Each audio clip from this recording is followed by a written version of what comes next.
जिला के लौट कर आया, खाने के लिए नहीं था, पैसा नहीं था, लेकिन मोदी सरकार ने खाने की भी व्यवस्था की, शौचालय की व्यवस्था की,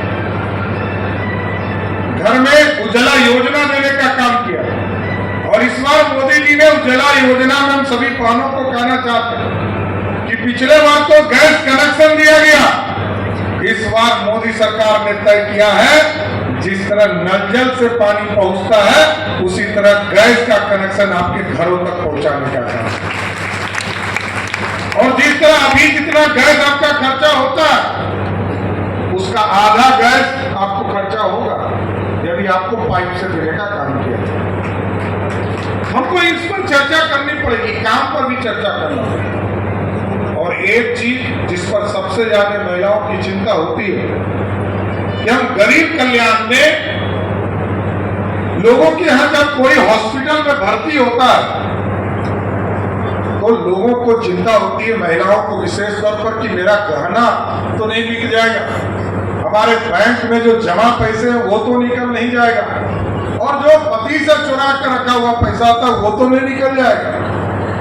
लेकिन मोदी सरकार और नीतीश कुमार की सरकार ने तय किया, जब ये डबल इंजन की सरकार बनी तो हम लोगों ने तय किया, क्योंकि पिछले 7-8 वर्षों से मोदी जी कर रहे थे और बिहार में स्थापित नहीं हो पा रहा, लेकिन हम लोगों ने नेशनल फूड सिक्योरिटी एक्ट के तहत 2 मार्च को हम लोगों ने आयुष्मान भारत को फिर से लॉन्च किया।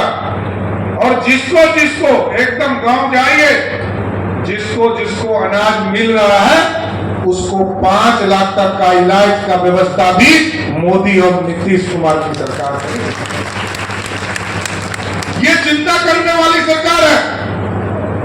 रहने के लिए घर की चिंता मोदी सरकार, पानी की चिंता मोदी सरकार, शौचालय की चिंता मोदी नीतीश कुमार की सरकार, बिजली की चिंता मोदी सरकार, बिजली कनेक्शन देने की चिंता नीतीश कुमार की सरकार, खाना देने की चिंता मोदी सरकार, और इलाज कराने की भी चिंता मोदी और नीतीश कुमार की सरकार। अब बताइए ये कोई काम बचा क्या? और 2 चीजों का इनके लिए गारंटी भी देता हूं। वैसे तो अभी बिहार के चीजों को बहुत सुधारना और बहुत से चीज बच भी गए।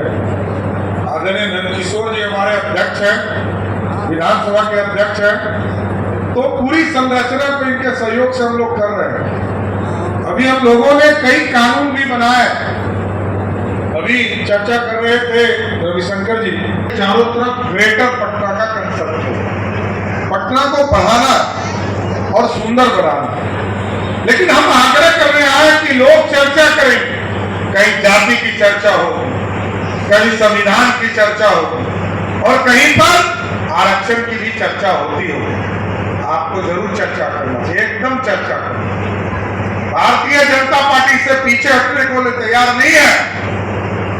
1952 में जब डॉक्टर श्यामा प्रसाद मुखर्जी के नेतृत्व में जनसंघ काम कर रहा था और बाबा साहब भीमराव अम्बेडकर साहब इस देश में कानून मंत्री थे, तब भी हमने समर्थन किया था दलितों के सम्मान के लिए और आदिवासी समाज के लिए।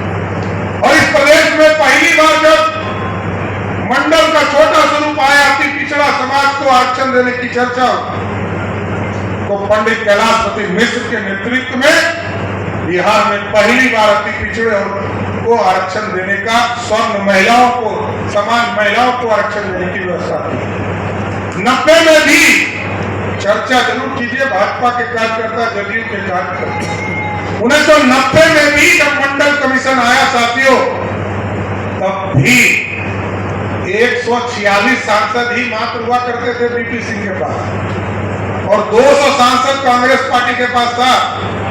85 सांसद पंडित अटल बिहारी वाजपेयी जी के नेतृत्व में था, और उसने समर्थन देकर इस देश में मंडल कमीशन लागू किया।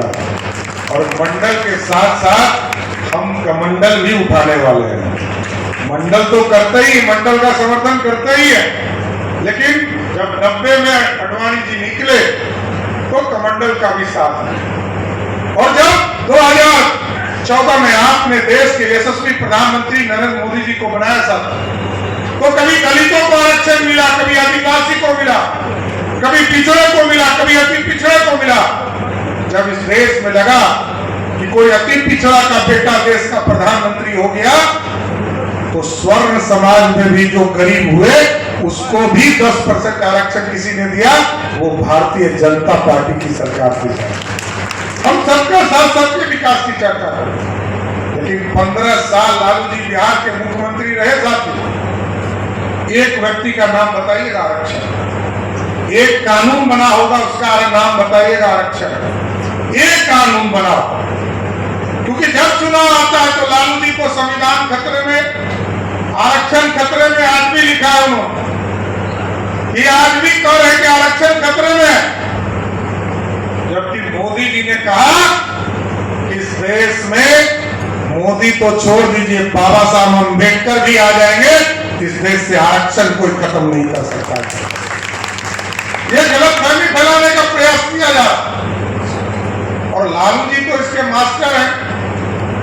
15 साल तक बिहार के मुख्यमंत्री रहे।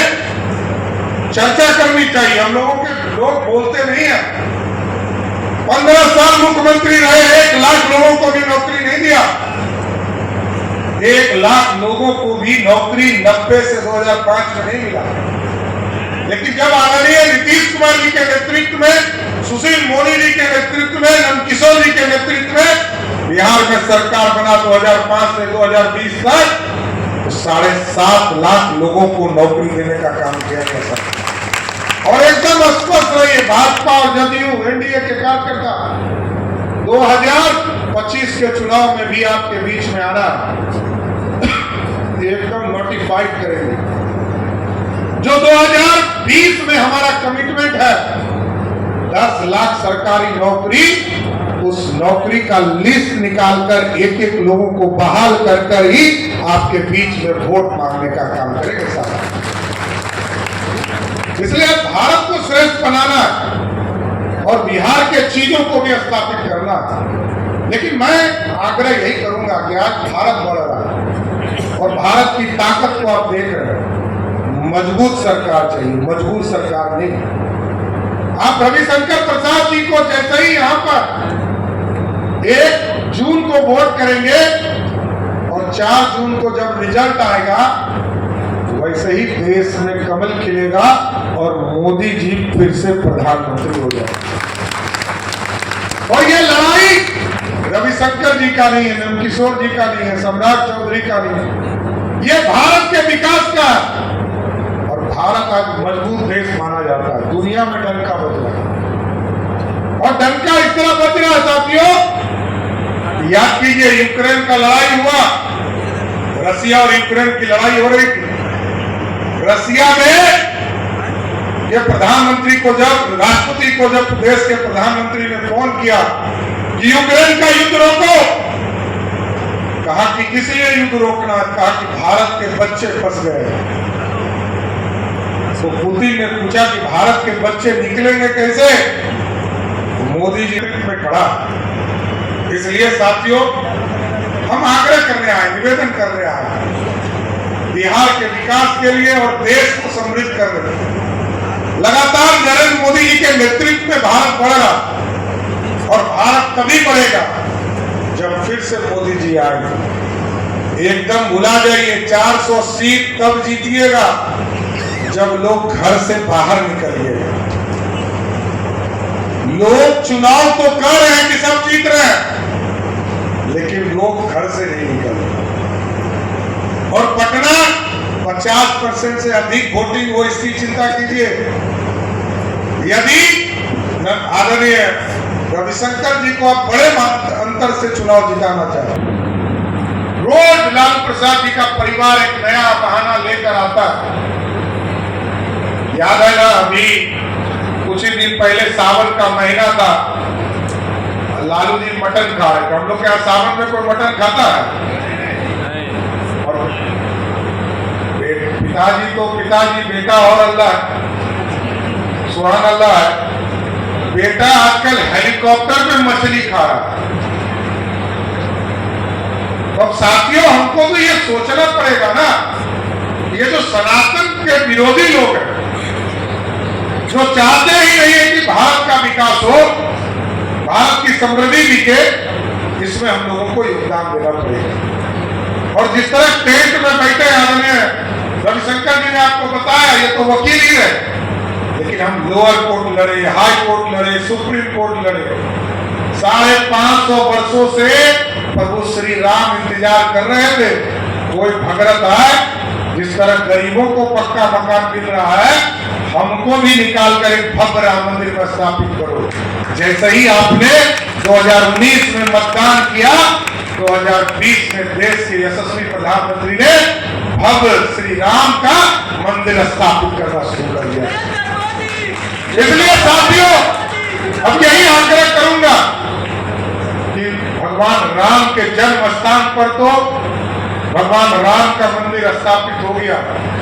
आप लोगों का आशीर्वाद मिलता रहा बिहार को और भारतीय जनता पार्टी एनडीए को, तो बहुत दिन दूर नहीं है जब मां सीता को भी सीतामढ़ी में भव्य सीता मंदिर स्थापित किया गया। इसलिए साथियों, यही आग्रह करेंगे, निवेदन करेंगे। कर्पूरी ठाकुर जी को आपने देखा, बिहार के गुदरी के लाल, जिसके लिए सभी समाजवादी चाहते थे कि हम उन्हीं के प्रोदा हैं, लेकिन किसी ने सम्मान नहीं दिया। सम्मान देने का काम किसी ने किया तो नरेंद्र मोदी की सरकार। और आजकल तो एक नया बहाना कांग्रेस पार्टी और राजद के लोग कर रहे हैं कि विरासत टैक्स लगाएंगे। हमारे पिताजी ने कमाया और टैक्स हम दे, आपके पिताजी ने कमाया, लेकिन यहाँ रविशंकर जी 10 तारीख को नॉमिनेशन करने वाले और 12 तारीख को हमने ही ने कहा है कि थोड़ा छोटा कार्यक्रम कीजिए, क्योंकि देश के यशस्वी प्रधानमंत्री जी का कार्यक्रम यहाँ होने वाला है। 12 तारीख का रूट भी आपको दिया जाएगा पूरी तरह। और ये पहली बार होगा कि पहली बार कोई प्रधानमंत्री रोड शो के माध्यम से पटना शहर में आएंगे। आज तक कोई प्रधानमंत्री नहीं आया। हम लोगों ने 40-45 साल से देख रहा, कोई बिहार में प्रधानमंत्री नहीं आया। इसलिए सभी लोगों से आग्रह करते हुए, निवेदन करते हुए, एक वोट भारतीय जनता पार्टी के उम्मीदवार, एनडीए के उम्मीदवार रविशंकर जी को देने का काम कीजिएगा। बहुत बहुत धन्यवाद।